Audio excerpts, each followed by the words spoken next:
Marsden Fund, talking about people who've been carried away. The academics of New Zealand at the moment will be burning our next guest in effigy. Well, those from a social science background anyhow.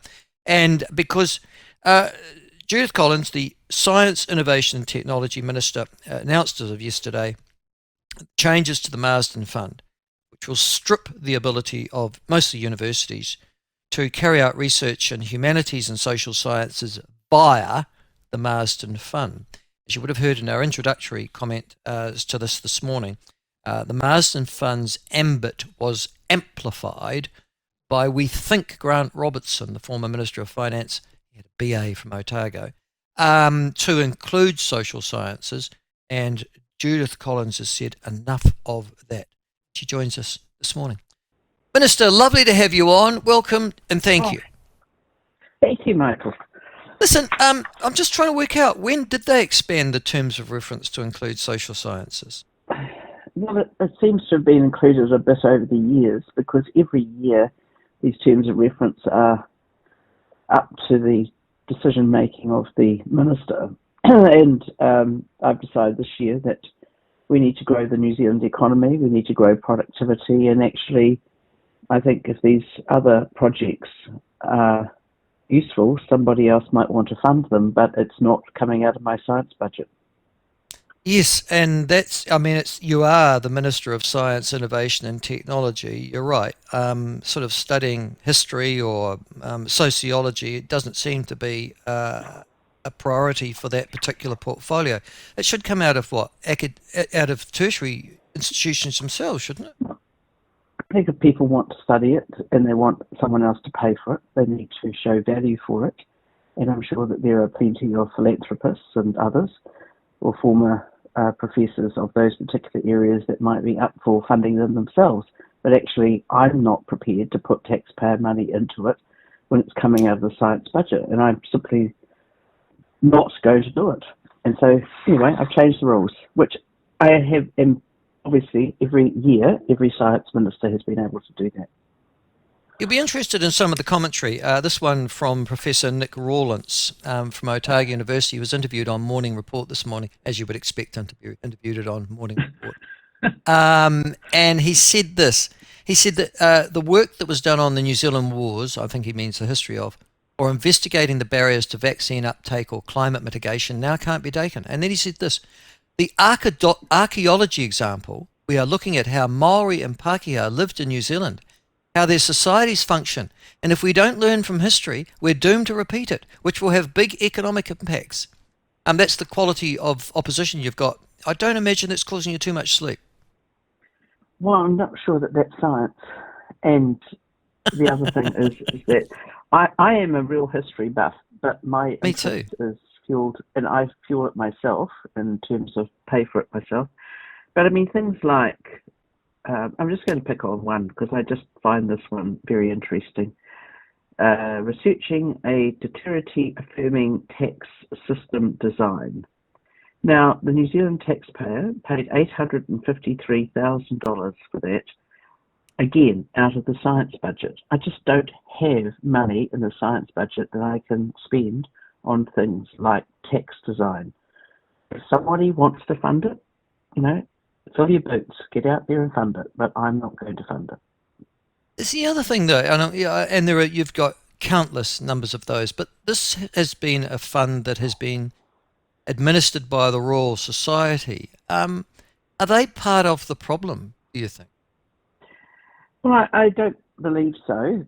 They work off the terms of reference provided by the minister, and they have panels of people.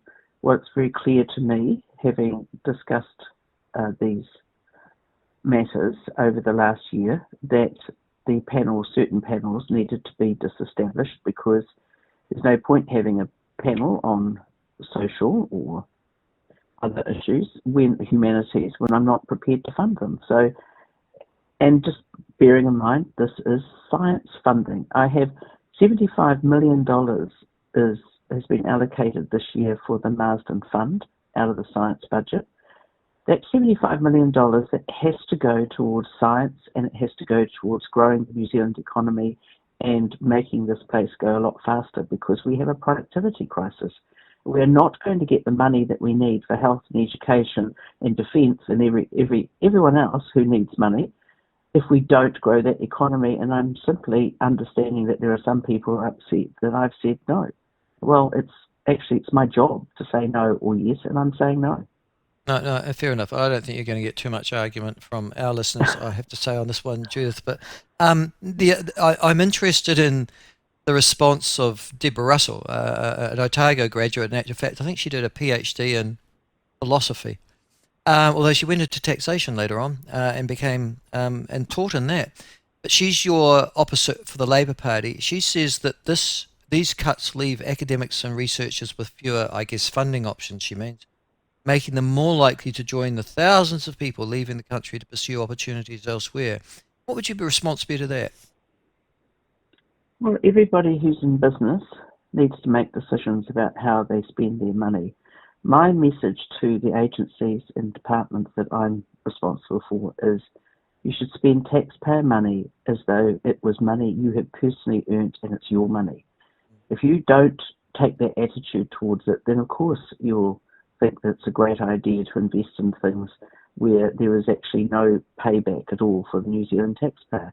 I'm actually I guess I'm quite brutal for some people's point of view, and the reason is because we have to be. We have inherited a massive productivity crisis. We have people who really do think that they're entitled to this sort of money. No one's entitled to this money. Treasury could, for instance, take money away from the science budget. I have to fight for every seat that we get, rightly so, and show that it's value for money. And I'm not going to put at risk science funding because other people want to pursue their interests. It sort of raises the wider issue, doesn't it, of we're not a rich country and we have got to prioritise our spending. You're saying that our spending must be prioritised to grow our economy, yeah, when it comes to the Marsden Fund. And the money is, I've been very clear, we've got to be focused on growth, we've got to be focused on high tech, high productivity, high value businesses and jobs, and that we have to look at things like health, where we can improve that, environmental and economic. I think that's a pretty balanced mix. And I don't see anything wrong with it. I've talked to a lot of scientists and people in technology, and I've said we need to be able to have scientists really adding to the economy as they did in the days when we were putting this sort of effort into our agriculture and primary industries. And we still are, but the fact is I don't have spare money, and I'm not going to be giving money to things that I think have absolutely nothing to do with science. And they may be of interest, but none of them are going to get people into work, getting the economy going, and are certainly not going to be exports. That's the Marsden Fund. We understand that. There was something else that was mentioned yesterday in your press release was the Catalyst Fund. Yes. Now, can you explain what the Catalyst Fund is, and does it have a similar size budget? No, it's not quite as much, but it is actually it's about international relations, really, and working together with collaboration, I should say, rather than relations. So that's what it was set up for, and it's our key driver to support science, innovation, tech activities around internationally as well, with New Zealand. So I'm just making it really clear that I want that based on quantum technology, health, biotech, artificial intelligence, space, and Antarctic research, because these are areas where we can really move ahead, and that's where we've got some expertise. So that particular fund, it's a very useful fund for us to work with others, but again, it needs to be focused on things that are going to grow the economy and make New Zealand a healthier, better place.